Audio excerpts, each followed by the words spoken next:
चाहे वो शंकराचार्य हो, चाहे फिर वो मुस्लिम भाई हो, सारे लोग जो हैं वो देश के अंदर गाय को राष्ट्रीय पशु घोषित करने की मांग कर रहे हैं, सिवाय सरकार को छोड़कर। सरकार तो नए नए नियम बता रही है कि जो 14 साल से कम नीचे की गाय है आप उसको क्या कहते हैं मत करिए, उससे ऊपर का जो है आप उसकी बलि करिए, कुर्बानी करिए। फिर उसके बाद में कोई भारतीय जनता पार्टी का नेता गाय को मिथुन बता देता है, उनकी वैरायटियां गिनाने लग जाता है। वो सरकार जो अपने आप को हिंदुत्व की सरकार बताती है, वो सरकार जो अपने आप को हिंदूवादी नेता बताती है, वही सरकार के नेताओं के मुंह पर अब फेविकॉल टपक गया, उनकी आवाज नहीं निकल रही है। जैसे ही मुसलमान भाइयों ने कहा कि गाय को राष्ट्रीय पशु घोषित किया जाए, सरकार के तो मुंह से आवाज ही नहीं निकल रही। वो मुख्यमंत्री योगी आदित्यनाथ जो पूरे ईद के मौके पर नमाज पढ़ने पर भाषण देता रहा, अब उस योगी आदित्यनाथ का एक बार भी गाय को राष्ट्रीय पशु को लेकर कोई भी किसी भी प्रकार का बयान नहीं आ रहा है सामने। तो साफ समझ में आता है कि ये फर्जी हिंदुत्व के लोग हैं, फर्जी हिंदूवादी लोग हैं जो सिर्फ गौ माता का इस्तेमाल वोट की राजनीति के लिए करते हैं। जी, ये गौरक्षा दल वाले भी तो आजकल चुप बैठे हुए हैं। देखिए, असल में उनकी तो रोजी रोटी पे लात मार दी मुस्लिम भाइयों ने।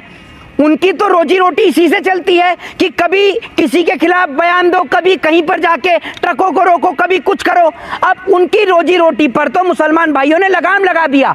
वो तो साफ तौर पर कह रहे हैं कि गाय को राष्ट्रीय पशु घोषित किया जाए। और बड़ी बात ये, बजरंग दल, आरएसएस, हिंदू युवा वाहिनी, विश्व हिंदू परिषद, ये जितने भी हिंदूवादी संगठन के लोग हैं, ये जितने भी हिंदूवादी संगठन हैं, ये सारे हिंदूवादी संगठन लापता हो गए हैं। एक भी हिंदूवादी संगठन सरकार के खिलाफ धरना प्रदर्शन नहीं कर रहा कि गाय को राष्ट्रीय पशु घोषित किया जाए। और वो तमाम हिंदुओं के नेता जो लंबी लंबी यात्राएं निकाल रहे थे, लंबी लंबी रैलियां निकाल रहे थे, सारे के सारे लापता हो गए। इनके तो गुमशुदा की तलाश के पोस्टर लगाए जाने चाहिए।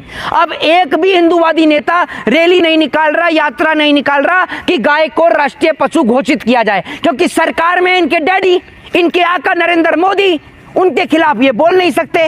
और मोदी जी गाय को राष्ट्रीय पशु घोषित करेंगे नहीं, क्योंकि जो सरकार बीफ कंपनियों से चंदा ले रही हो, वो सरकार गाय को राष्ट्रीय पशु कहां से घोषित करेगी, बताइए आप मुझे। अरे करेगी, चर्चाएं चल रही होंगी अंदर, आपको थोड़ी बताएं। ऐसा है, पहले मेरी बात सुन लीजिए, आपको नहीं बताएंगे, चर्चा ही सुन रहे हैं। 14 से 26 हो गई, सिर्फ चर्चा ही सुन रहा हूं मैं। कभी 15 लाख की चर्चा, कभी 2 करोड़ रोजगार की चर्चा, कभी 100 स्मार्ट सिटी की चर्चा, कभी हवाई चप्पल वाले को हवाई यात्रा की चर्चा, कभी किसानों की आय दुगनी करने की चर्चा। ये चर्चाएं कब पूरी होंगी, इस सवाल का आप जवाब दोगे? कितना मौका दें?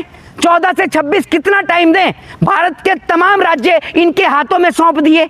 आप मुझे ये बताइए। नहीं, गाय माता को राष्ट्रीय पशु घोषित ना करने की आपको वजह क्या लग रही है? थोड़ा भैया, पहले ही आपको बताया कि जो सरकार बीफ कंपनियों से चंदा ले रही हो, वो गाय को राष्ट्रीय पशु कहां से घोषित कर देगी? बताइए आप मुझे।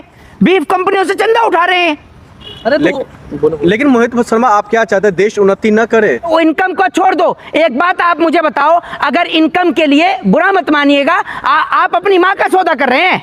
गाय को माता बोलते हैं हिंदूवादी लोग हैं, तो आप उनकी आस्था के साथ खेलेंगे, आप उनकी आस्था से खिलवाड़ करेंगे। पहले तो आप ये आरोप लगाते थे ना कि बंगाल के अंदर जो है वो गौ माता की हत्या होती है, आप ये कहते थे कि असम में होती है, गोवा में होती है। अब तो आपकी सरकार बंगाल में भी है। सरकार से ज्यादा समझदारी है आप में, मोदी जी से ज्यादा समझदार मोदी हैं आप। जी, अरे मेरी बात सुन लीजिए। बैन हो रही है तो कुछ तो वजह रही होगी ना। वजह मैं बता रहा हूँ ना, वजह ये है कि बीफ कंपनियों से चंदा आना बंद हो जाएगा। पैसा इतना जरूरी है ना इनके लिए। रीजन ये है, मैं आपको बता दूं, जैसे भाई चिल्ला रहा है, समझ रहे हैं आप, जैसे चिल्ला रहा है। अभी मैं आपको बता दूं कि जब गौ माता के नाम पर लोगों की लिंचिंग होती है, उनकी हत्याएं तक हो जाती हैं, तब आप लोग कहाँ होते हैं?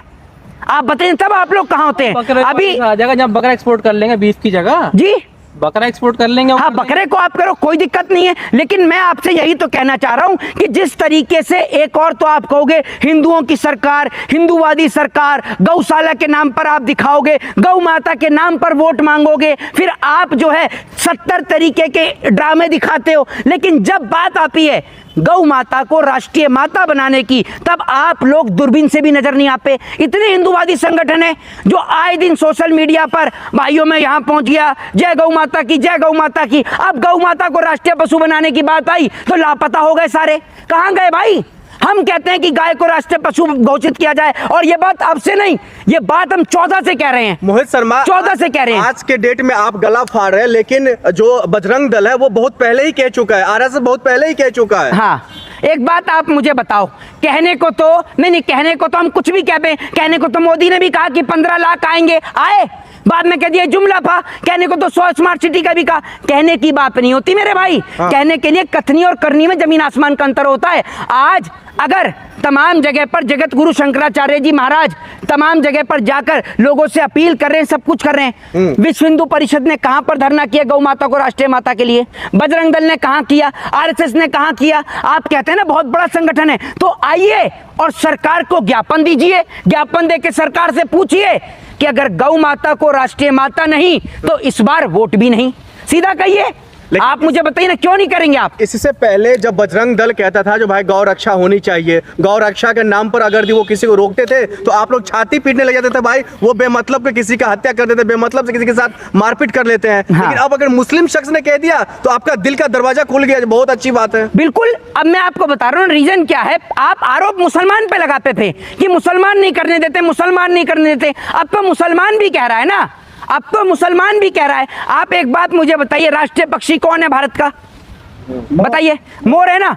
मोर को कभी भी आपने स्मगलिंग करते हुए, मोर को पकड़ते हुए किसी को देखा है? नहीं, क्योंकि मोर भारत का राष्ट्रीय पक्षी है। ठीक इसी तरीके से जब ये सरकार 2014 में आई थी, अगर गाय को राष्ट्रीय पशु घोषित कर देती तो इतना बड़ा मुद्दा ही नहीं होता।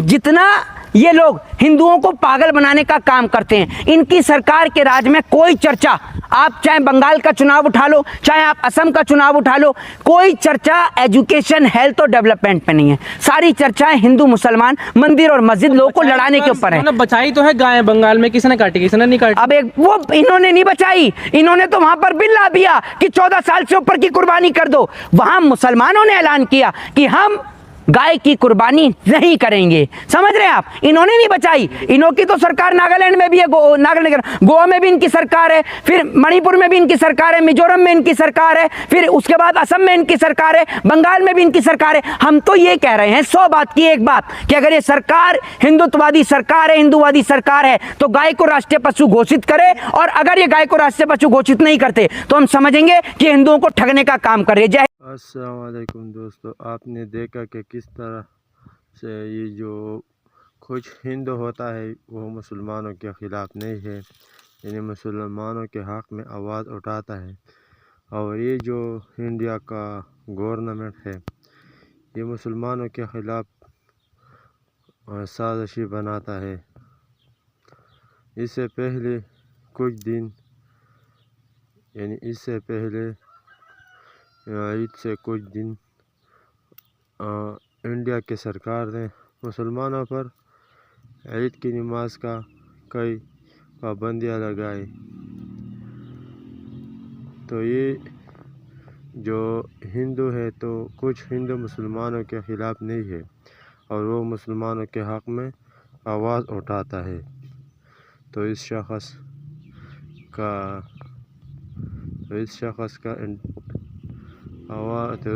का बयान आपने देखा, यानी इस शख़्स का बयान जो है वो क़ुरबानी के बारे में था।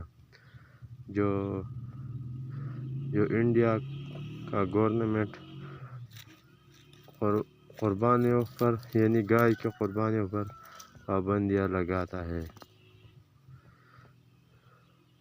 तो इस वीडियो आप ज़्यादा से ज़्यादा अपने दोस्तों को शेयर करें और इस वीडियो लाइक करें और कमेंट ज़रूर करें ताकि ये वीडियो हर शख़्स को पहुँच हो जाए।